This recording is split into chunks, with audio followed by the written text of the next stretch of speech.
Don't forget this man. He has plenty to do with the terrifying mystery that causes this glamorous woman to risk her life and reputation in a reckless experiment. A woman who, because of her consuming love for this man, gambles everything to unlock the fearful secret in his heart.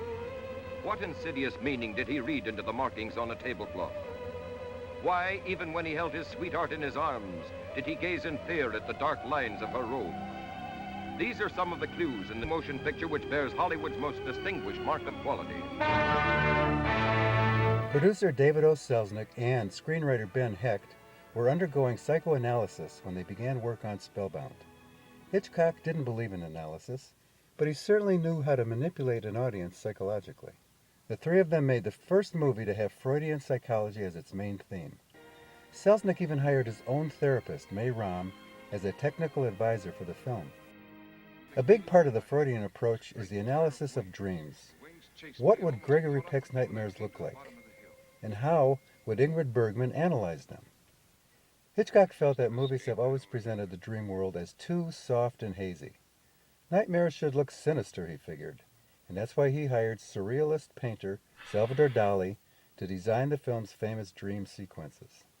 Hitchcock and Dali had a lot in common. They were both great artists, and they were both geniuses at self-promotion. Now a word from our sponsor. The poor fellow is just too modest to come out.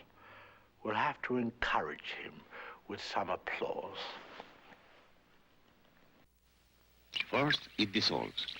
Happy bubbles, but devoted bubbles. Then the Alka-Seltzer shoots into the stomach. Here, it neutralizes that bad excess acid. Meantime, the special buffer aspirin is speeding into your bloodstream to all places of pain. So those beautiful places will feel beautiful again. Alka-Seltzer is a work of art, truly one of a kind, like Dali. In London in 1938, Salvador Dali met Sigmund Freud. Freud had said that he always considered the surrealists to be total lunatics.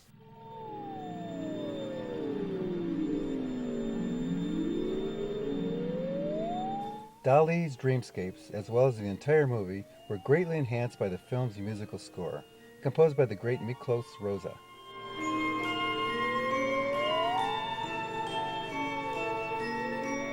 The eerie-sounding instrument that dominates is the theremin, an electronic device that is controlled without the player actually touching it. Rozsa picked up his first Academy Award for this film's score, the only gold the film won.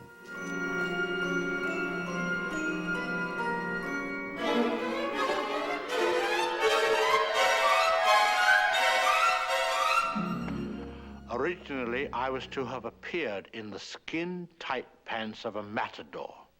However, at the last moment, it was decided that this was a sight for which the television audience was not yet ready. Now a word from our sponsor. Now tell me the truth.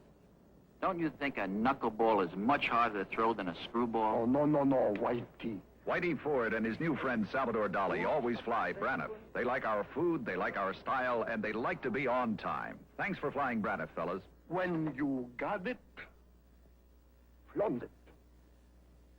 Tell him, Dali, baby. Many of the cast members became quite concerned about the psychological aspects of their characters. In one scene, Bergman was having trouble locating her psychological motivation and asked Hitchcock for advice. "Ingrid, just fake it," he said, which brought everyone back to movie-making reality. She later said that that was the single best piece of direction she ever received. I'm glad you didn't dream of me as an egg beater, as one of my patients did. Why, what would that mean? Never mind. Leo G. Carroll, as Dr. Murchison, has appeared in more Hitchcock films than anyone, except, of course, Hitchcock himself. Norman Lloyd, one of the patients, was in the original Mercury Theater Company with Orson Welles and began his film career with Hitchcock in Saboteur in 1942. Come on, Fry.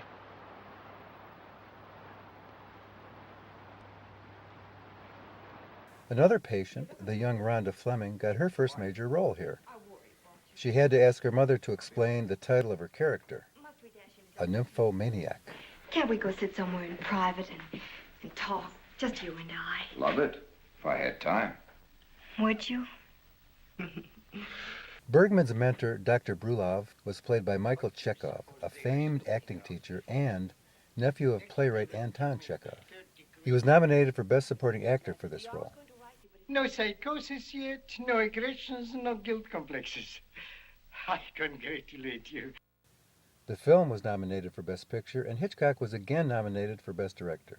Neither won, nor did Hitchcock ever win a Best Director Oscar. Ladies and gentlemen, the moment of truth.